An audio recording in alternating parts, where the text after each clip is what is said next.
is A-okay. I am Johnny Young Bosch. Yeah, he is. Awesome. Hi, ready? good to see you again. It's a lecture? Love this room. I do too. Do we It's have beautiful. one more person coming over? Johnny! Come over!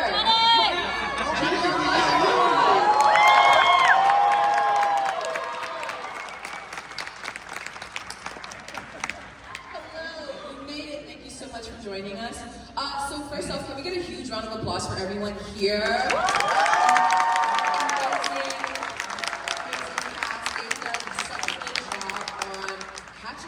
Subs. That has been such beautiful work that you all have put into the anime. So how was recording those episodes, so many episodes in such a short amount of time? Anyone can answer that? I mean, it's been 20 years. I will say that we went through a lot of years where we were recording in multiple booths, multiple episodes in each booth, so it would be like an 8-hour day of recording Luffy. And then we went through years where we weren't recording anything, and we were afraid it was never going to come back. And now we are finally to the point where we're doing an episode at a time, and it's so wonderful. It's so wonderful to come in and just concentrate on that one beginning, middle, and arc of the episode. And I love that. Zoro sleeps so much that I didn't even notice when we are and aren't recording. Like, oh, you think we took a break? I didn't know that. I just saw you sleep. Yeah, I can't keep up. You know, it's so nice to record once a week on One Piece. It's just part of life. And it won't always be that way, but it's really nice like this, especially for you. Right? We don't have yourself up here, but I think of our people with those voices, and I'm happy for you. Yeah, we're on the same team. We talk real quiet. I love it. We quiet. My question is for Johnny. Hi. Hello, thank you so much for being here. When we watched Dressrosa, when you watch what? Dressrosa, Oh, with Sabo, we came to the Like, is realization. that English? We came to the realization that Luffy and Sabo were finally going to meet. That was a very emotional reunion for us fans. How was that for you when you finally came to that realization? Oh no, that was a very emotional thing. Yeah, for sure. I mean, I feel like I say this too much, but I don't even know if I want to say it. But like this, with One Piece and Trigun Stampede, I lost my brother, and then I have to do scenes where there's like this thing with a brother, losing a brother, and so it was always. And I never said anything while I was working on it. I was just like, I just felt it. Like I couldn't like not feel what was kind of going on in the character, and so yeah, absolutely, I was feeling emotional about things, going through. And but that's what I really think is great about One Piece, because I was watching it with my son, and he kind of like fell off. But he just cannot stay on one thing, and I'm like, can we finish One Piece? He. I don't know, it's like there's moments where it's like, oh, this is fun and silly, it's goofy, and it's like, wait, why am I feeling emotional right now? Like, what's going on with this show? It's like, yeah, so it's a really good race. I mean, that's why it's so great. It's like, you can really get into it on so many different levels emotionally too. So yeah. Thank you so much. So first, it's really good to see Miss All Sunday and Crocodile in the same room. You're over there. I'm over here. We're good. It's fine. John, so Sir Crocodile is one of the most beloved villains alongside Buggy and Mihawk. Just stop right there. Just leave it at that. So Alabasta was an arc that set up Luffy for how difficult the Grand Line is going to be, and basically changed the trajectory of the show. Was it surprising how beloved Crocodile was after that? Absolutely. I mean, any time you play a villain and you get love, I mean, that just it's special. yeah, I mean, it's just, it's you know, and for me, and probably for most of us, I would say, you know, when you're working on a show, and at that time I was working probably on 5 or 6 different shows at the same time, and you go in and you do your stuff and you're like, oh, that was fun and everything, and you kind of forget about it. I mean, as actors, you know, you gotta, now I gotta focus on this project, and I gotta focus on this role, and you kind of move on, whether it's an audition or an actual performance, and to be able to see how much love that a character that you did is getting is always, I mean, it's just, there's really no better feeling in the world when somebody comes up and you know, showers you with love and praise and all that kind of stuff. So I was thrilled to death to learn, you know, how much love he was getting. So, and how much love there is still left to give. That was beautiful. Thank you so much. For everyone on the cast, what has been the most rewarding part of being on this journey with the fans? The most rewarding part. I'm gonna have to say watching with my son now. So I'm doing a watch through of the dub for the first time with my son and my husband. And he's 11. We started when he was almost 10. We should point out those are 2 different people. I'm watching at the pace of the 11-year-old, so we are only at 1,023. Only? That's it. We're in Nagashima now, finally, and we know what's coming. And I think just seeing him, I have to tell the story because Stephanie and John are both here.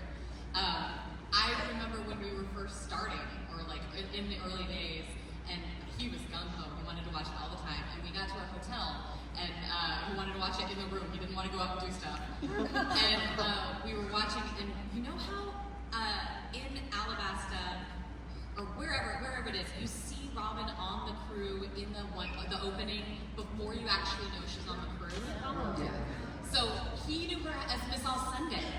And he loved her already. He thought she was so cool. And then he saw the opening, and I didn't know that was going to happen. He saw the opening, and he saw her on the crew, and he's like, Mom! And he screamed in the hotel, does Miss All Sunday join the crew? And I was like, oh, Miss,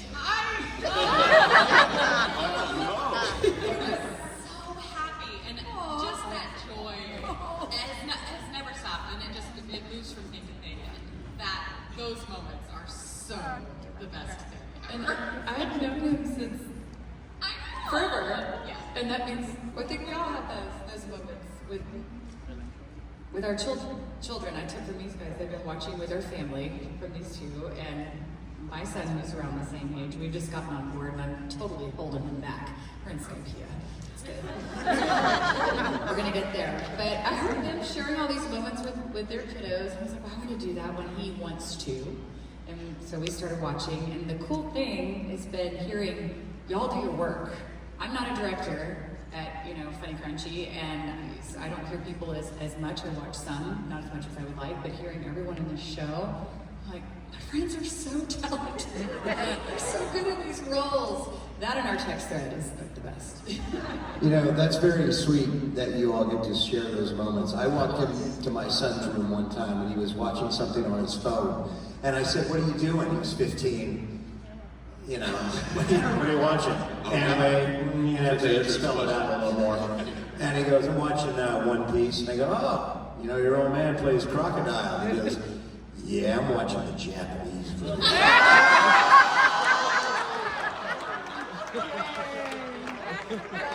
Get out.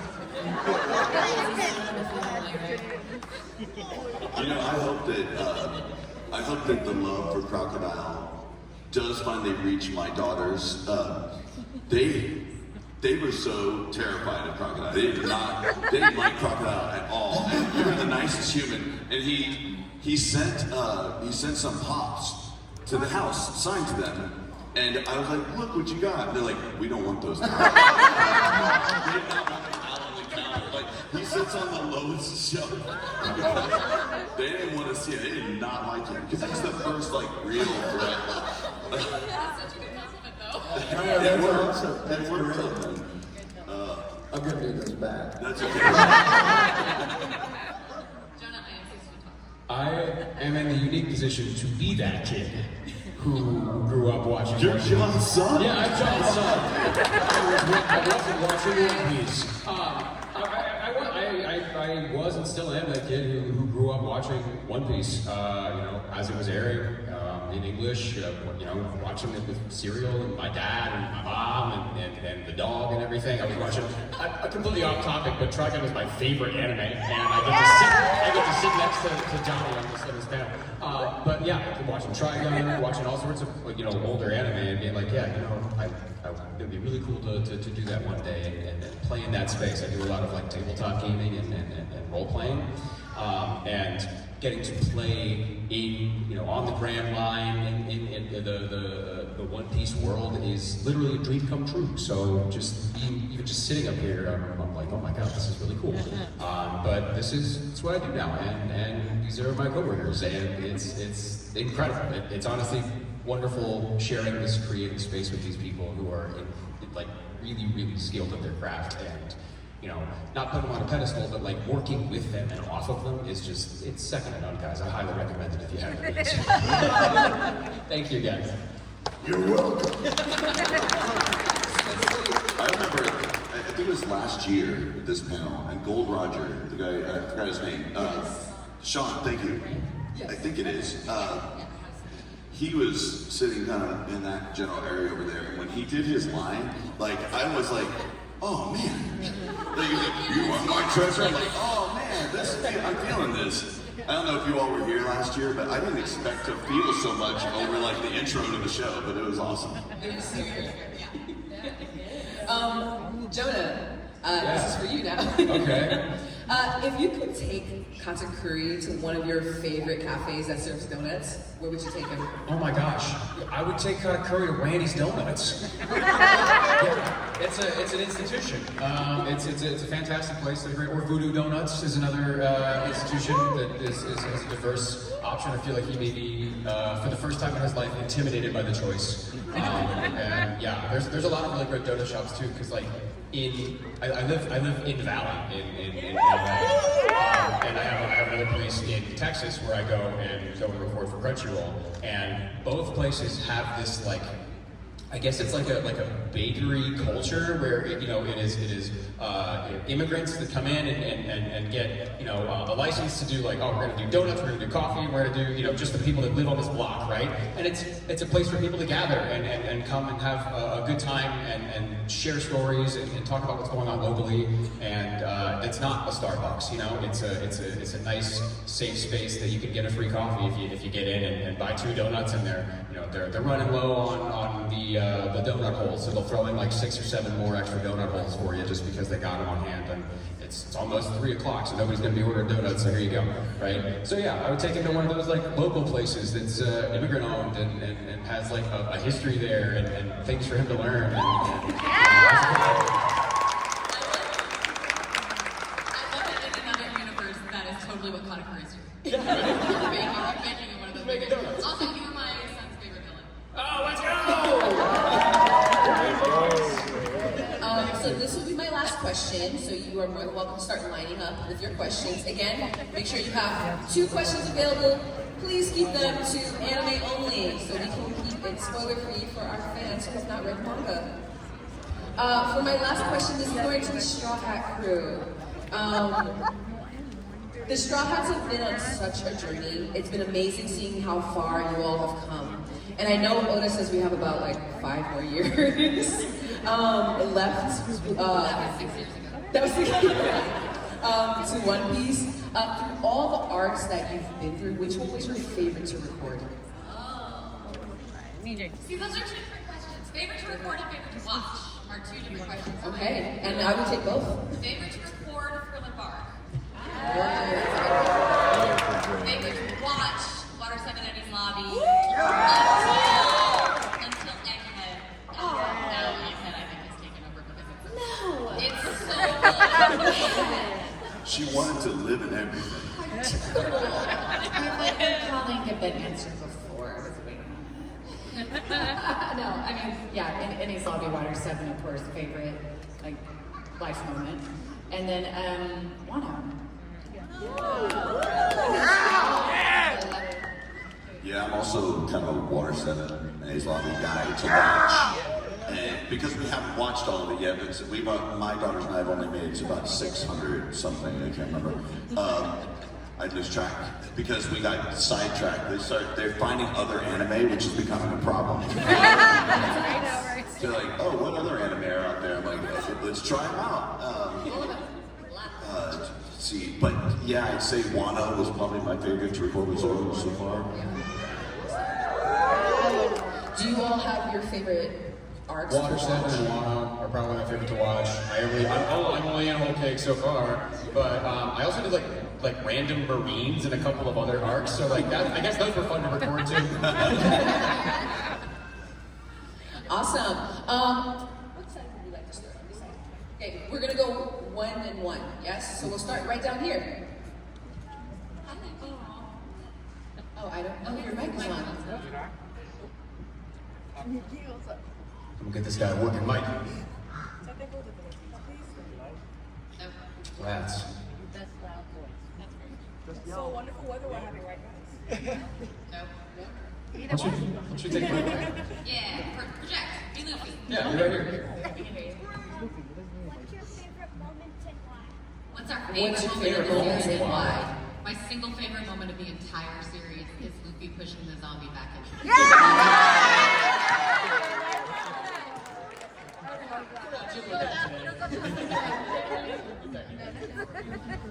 Yeah.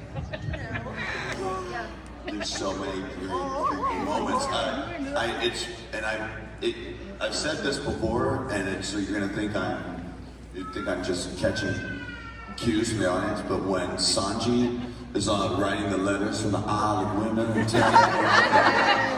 I roared like I recorded it and sent it to everybody. I'm like, this is the best thing I've ever heard Aaron record. It was so good. I want to live because there's just so many.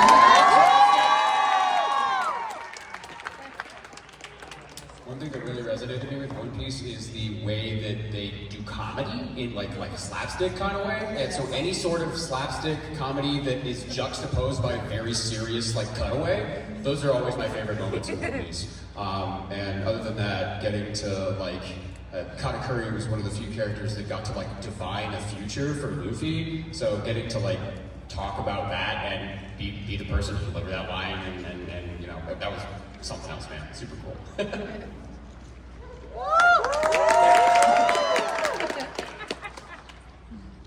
You have a favorite moment? Yeah, when Sabo and Luffy come together again. For me, my favorite moment is anytime Crocodile is with Luffy and listening to Luffy yell. And wondering how much blood she lost from her head.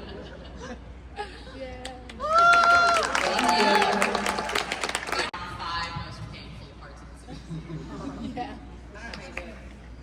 Well, hey there, Mouse Head. Hi, my name's Zach. Thank you all for all your work. I have been cosplaying Sanji for over 10 years, and recently I have actually been promoted up to a chef at my work. Wow. Because of my passion for the character. I was wondering if any of you had, either growing up or in your later years, a fictional character that you resonated so much with that it helped define an area of your life or a path that you ended up taking. Batman! That's a good one. I mean, I want to be Jessica Rabbit when I sing. I'd go Robin up higher than Jessica Rabbit. Well, I always vibe with Spider-Man, and the whole like anyone can wear the mask philosophy, where it's just like no matter who you are, you can make a difference somehow. Yeah, you know, you can do what you need, like, and that comes to like acting too. You can wear a mask, you can like be whoever you need to be for the situation. So yeah. It's like a deep cut, but I was obsessed with The Last Unicorn. But not The Last Unicorn. It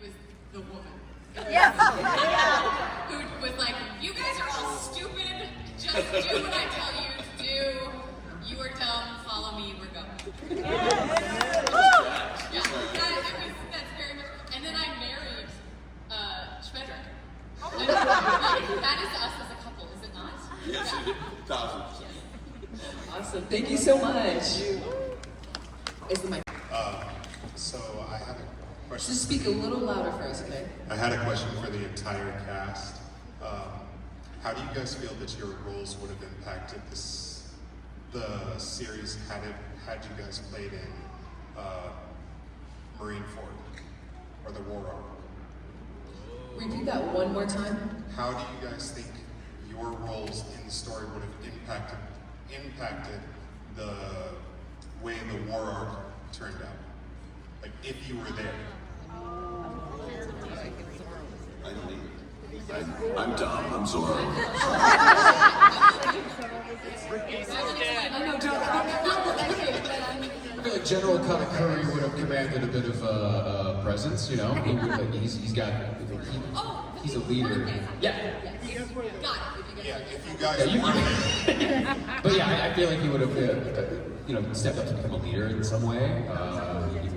Whether or not it was for good or ill, that kind of depends on where he was before it all. But yeah, just from his demeanor, I think he would have commanded a bit of an army, something like that. Yeah, he would have had an impact. Yeah, it'd been nice if Zoro was there.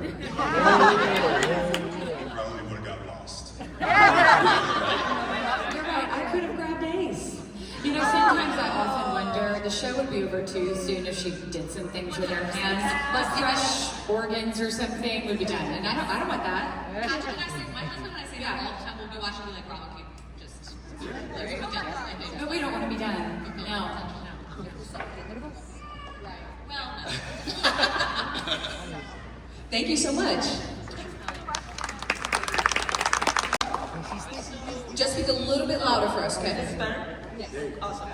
So what are like your favorite lines of the show that's not said by your character? 'Cause I'm sure you're always answering what's your favorite line to record is. Favorite line that is not said by your character? Sniper King song.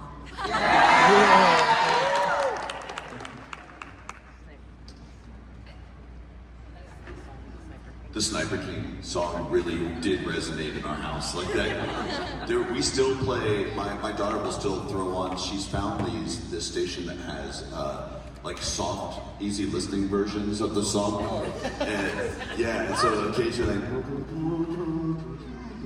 it's just tinkly piano music, and she'll play that occasionally, and we love it.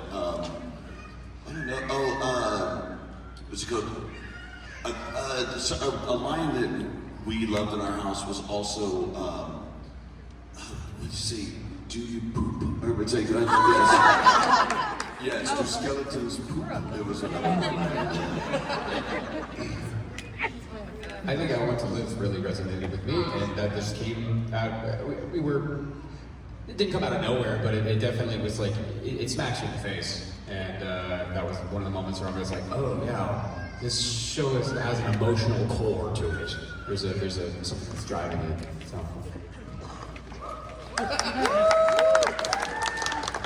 Thank you so much. Right over here. Hi. So my question is, besides who you play in One Piece, who's your favorite character? Zoro. I like Zoro and Brooke. Luffy and Zoro. All of these guys right here. They're all so good. We love Robin in our house a lot. We love Robin. You know, it's funny, because when I first started watching with Marshall, and I don't know how you do what you do vocally. I wish I could remember a line from Luffy, because I was constantly going, oh, that's so good, I get it. And then I got all the hype over Zoro, because he's such a hero. He's such a hero. But of course, I'm probably biased because of the relationship between Chopper and Robin. And that's another like, how's that Brina? How does she do it?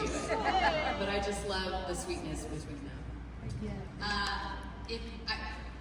Brooke for sure. Yeah. As much as I don't try to tell him this all the time, Ian is killing it. But also, fun play. I will. If I could pick a person to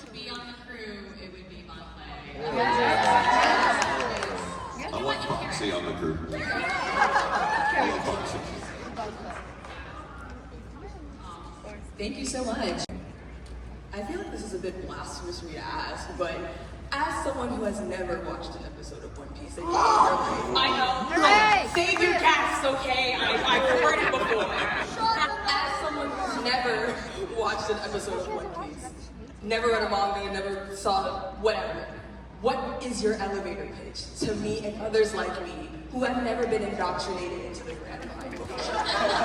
Your elevator pitch to the thing. Alright, I'm gonna give you my pitch. The floor is yours. Considering how many people are wildly in love with this show, and you know, if that many people love it, they probably aren't. Considering that, do you want to find out what the One Piece is on TikTok? Do you want to find out what the One Piece is watching it when you're all caught up with everybody in the zeitgeist watching it too, so you can be a part of that big social moment? And the FOMO.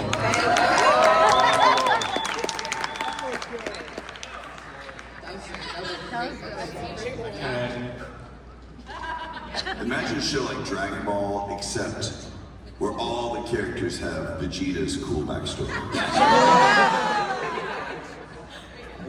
Thank you so much. Hi. I already asked Colleen this question, but I wanted to know for the rest of you guys, if someone had a devil fruit power and someone else ate that person, would they get the devil fruit power? And then I have a part 2 would be if Waffle ate someone with a devil fruit power, would Waffle get the power? Yeah. I'm thinking. Are you suggesting someone cook and eat someone and they would get their devil fruit power? They don't have to be cooked.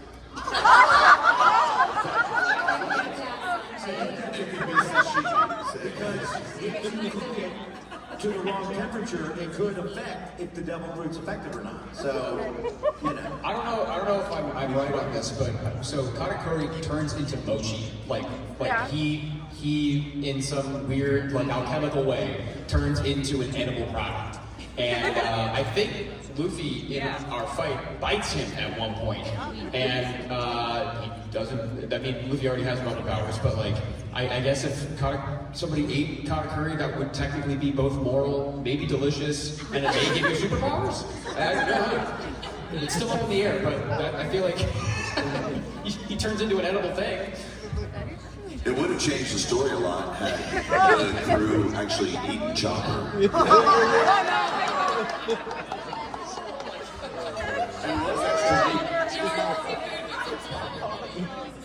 Thank you so much. All turning into reindeer. Hi there. I want to ask, I got told, I never knew for years about Luffy, why I had such an emotional connection to him. I got explained, way I view the world through my autism was a way. Is there a way that like a character was like not coded, but like you were able to understand him in a way you didn't know in the same way? Yes, autism Luffy.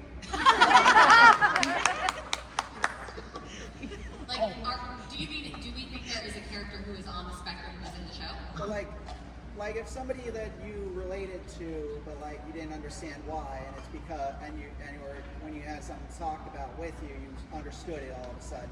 Like you really connected to the character. Don't you want to know how he got started as voice actor?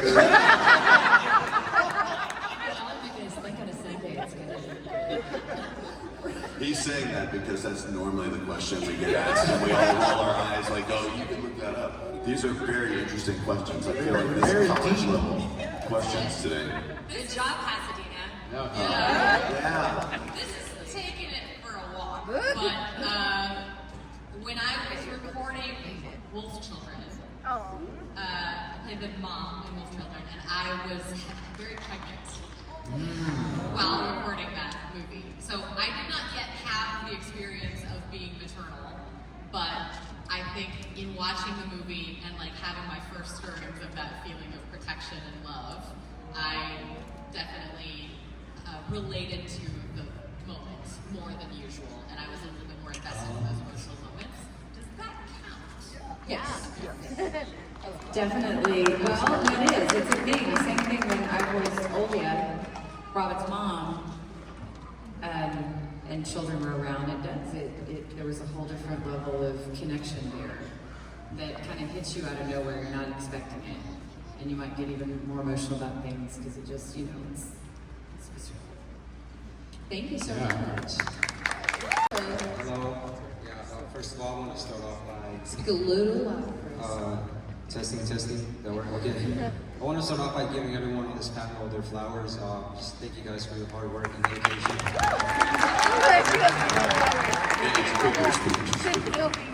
Not just One Piece, but a lot of you guys. I met some of you guys yesterday. You guys voiced a lot of other shows that I truly enjoy watching, so thank you guys for that.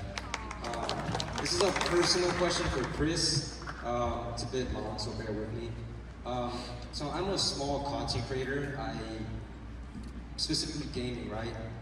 I do gaming content, and my goal in life is just to just help others just enjoy life, just like you guys do your shows, right? So people, it's like an escape from reality when they watch One Piece. And for me, I want to do the same thing, just give out content and help people just enjoy their days better, maybe put a smile on people's face with my content.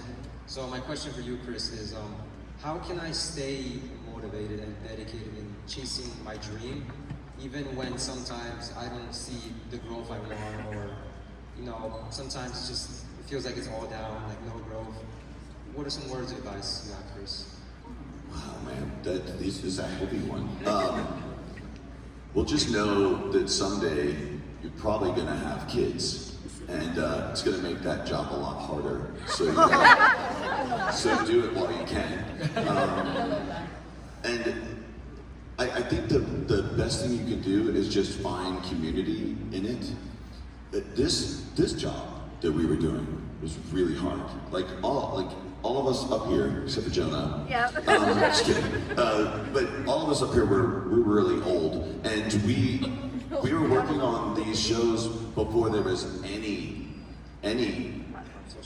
payout for it whatsoever. We had no clue we'd be going to conventions or sitting on a panel or doing any of this stuff. We just did it because we enjoyed doing it.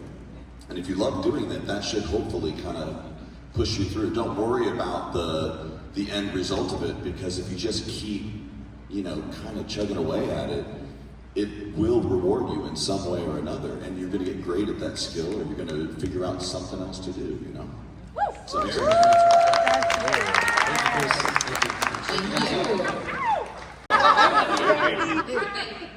Hello. Hi. So I just first still wanted to thank Stephanie Yong for giving me a bracelet yesterday. I don't know if you remember, but I gave you artwork. So this is a bit of a silly question, but if your character had an Instagram, what would their username be? What would they post? Let's say this takes place in the modern world, so they have phones and not the transponder sales. I love that question.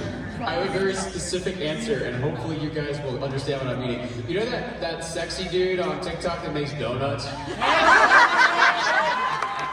I think that would be Katakuri. Just shirtless making donuts, smacking dough and stuff.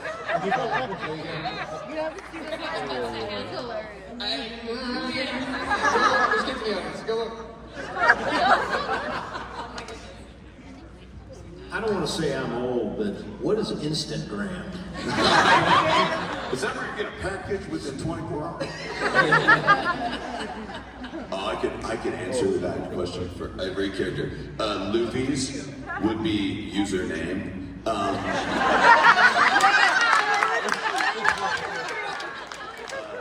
Zoro's would be left blank. Or just a bunch of Z's because he fell asleep at the keyboard. Rama's just be hands. Let's see. Katakuri's would be hot fresh donuts. Yeah. Let's see. Sabo's would be goddamn eyes. And let's see, Crocodiles would just it'd be crocodile@evil.com. So then what's Instagram? Thank you so much. I'm okay. Thank you. who on the show would be the worst roommate, you can pick the character or the voice actor. One more time. Yeah, the worst roommate. The worst roommate. Yeah. The worst roommate. Who would be the worst roommate? Yeah, you can pick the character or the actor.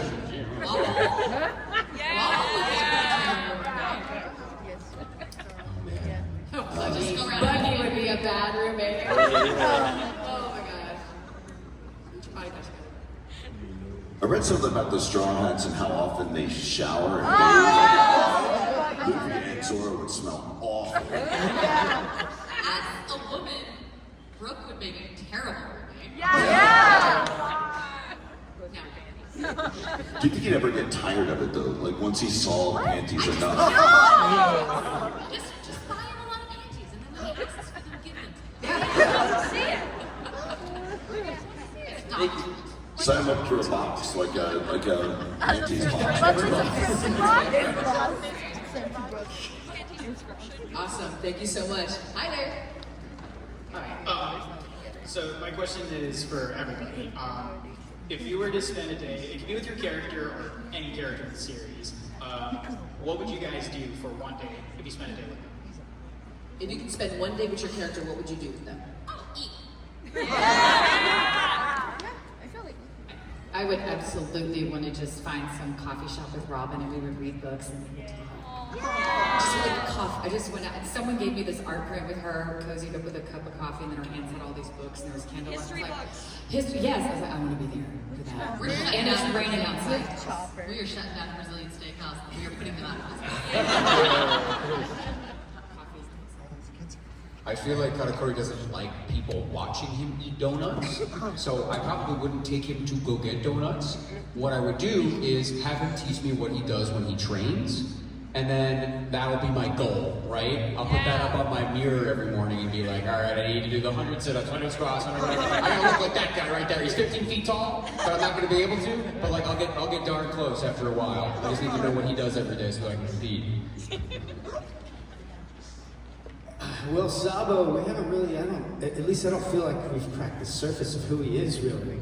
I think I'd probably just be hanging out with him and ask him, what's up with that pipe?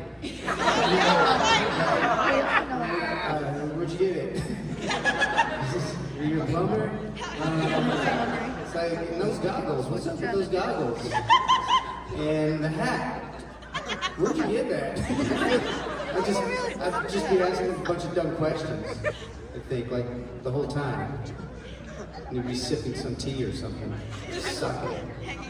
If I could hang out with Crocodile, we'd be enjoying a snifter of fine whiskey and having a good cigar. Poolside. Chris and Zoro are just taking it out. Thank you so much. Thank you. Hello. So I'm still kind of new to the show, so I had a more like wholesome question. Anyone can participate in it. I'm still not invested. So my question was, from the point of view of like voice actors in the show, or even as a fan, like what did you learn or discover along the way that you would even use it as a pitch for someone new to the show? I miss. Pitch for someone new to the show. Yeah, like what did you learn or discover along your journey from the point of view of a fan or a voice actor with the show? You know, I think that there's no limit of creativity and originality in this show. The first time I saw Banana Gator, I knew it was something special. Well, other things too, of course. But just, it's so original and unique, and kind of to Colleen's point that it isn't over 1,000 episodes because it's not great. Right? Yeah. I mean, this show doesn't last this long if it doesn't have something going that you need to see. I actually got when I was living with another set of guys, we got one of my roommates hadn't seen any One Piece. So we got him to watch One Piece by saying, hey, dude, we're all off on weekends. Most of us work from home.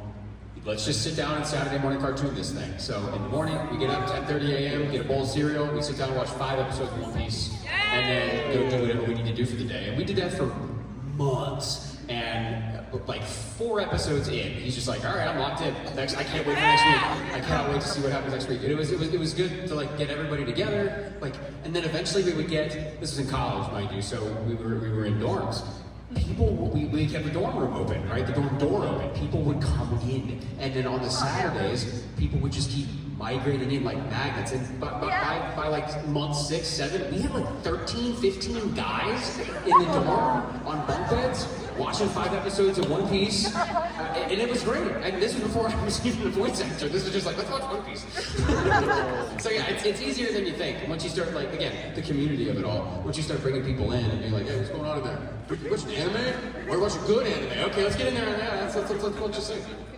Thank you. I'm doing my part. Awesome, thank you so much. Just a quick reminder. Hi there. Hello, how are you doing today? My question is only... Speak a little louder. I lost my voice right now. Only 8 of the One Piece movies have been dubbed before, right? If you could go back and dub any One Piece movie that you haven't dubbed, which one would it be? Well, that's going to be a quick one because I don't think any of us have seen any of the movies we haven't dubbed. Yes? Yes. I love that. Hi there. The One Piece is real. Nice to meet you guys. My name is Sabo. My question is just, what's it like if you guys, what's it like to be the cast of the live action actors in the Netflix live adaptation? And for those of you, especially that have your character already casted, or season 1, how was it seeing having your character come to life? We've met several of them. I've met several of them at the conventions, and they're always nice. But major shout out in particular to, I'm going to say the character names, to Helmeppo and Mihawk. Mihawk is He's lovely. And I think they're doing an awesome job with casting, and I think they're doing a really good job of staying faithful while still trimming it down beyond the list. Like, I cannot believe that they've managed to trim it down as much as they have. So they're doing it. Are we so excited to see Nico?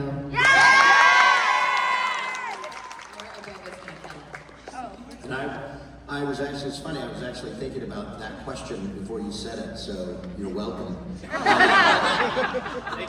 One of the things that I love about being a voice actor is it enables me, gives me the opportunity to play roles that I would never get to play in live action. There is no way I would ever get to play Crocodile like Joe. Somebody say yeah. I mean, to me, it's a perfect casting, and I can't wait to see what he does. And I hope like Colleen, I hope I get to meet him one day. You will. Thank you. Thank you so much. So I have a question as far as One Piece is slowly but surely coming to an end. Do you guys have any theories as far as laugh tale, as far as how the story's gonna wrap up? Like, how do you think your character's gonna be post their whole journey? Any theories how the story might end? I get so defeated every time I hear that question. I have an answer, and you're all gonna hate me. Listen, it's not a good theory. I just like it. You might will it into existence. Sure. No, he notoriously hates when we guess, so it's not gonna happen. But I think it would be awesome if they get to the end, and Luffy does become king of the pirates, even if there's a crown, and then he finds the One Piece and opens it up and is like, and it's a spaceship. Because, shut up! If you read the manga, there is extraterrestrial stuff. There is stuff that explains that they could be space travel. So that could happen, and I like the idea of him getting to be king of the pirates and being like, okay, what's next? And then he goes in and it's space pirates. And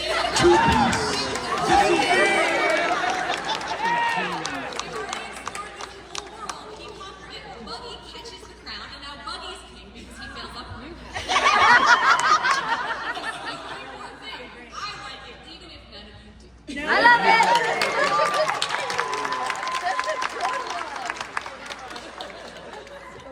Thank you so much. Hi there. Hi, my name is Robin. Actually, Roman. That's cool. Yeah. That is so cool. And you look amazing. Brian, you're a good Miss Alcetta. My question was, if you have cried during the show, like during your watching or recording or anything like that, what made you cry the hardest? Because I cried like 20 times and I'm not even caught up, so. Oh man, mine's a spoiler, but there's a certain character that does, and I was like, oh no, they're actually gonna go through with this, aren't they? And I was sobbing like a child. It was insane. I forget exactly what arc it is in, but yeah, if you know, you know. It's very, very heartfelt, very gut wrenching. There's several. You know the one. Yeah, he's picking up. He's picking up. Oh yeah, I cried like I lost a family member. I get it. I cried like I lost a family member. Yeah. The Mary is when I cried the most as recording. And then the other thing he's talking about is when I cried the most watching.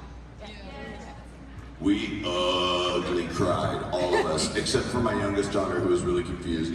At Usopp. In Water 7, man, we were destroyed. Like, actually, I'm affected by it thinking about it. That really got us, because it was so unexpected. So unexpected. Awesome.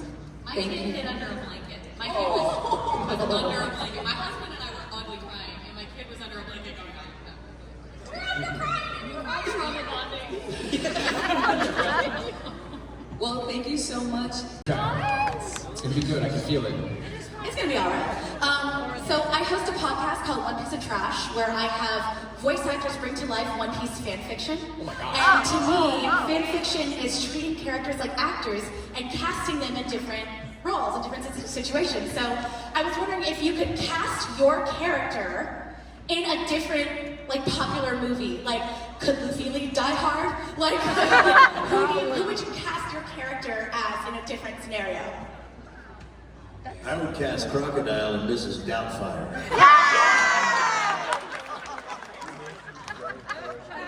Super Mario.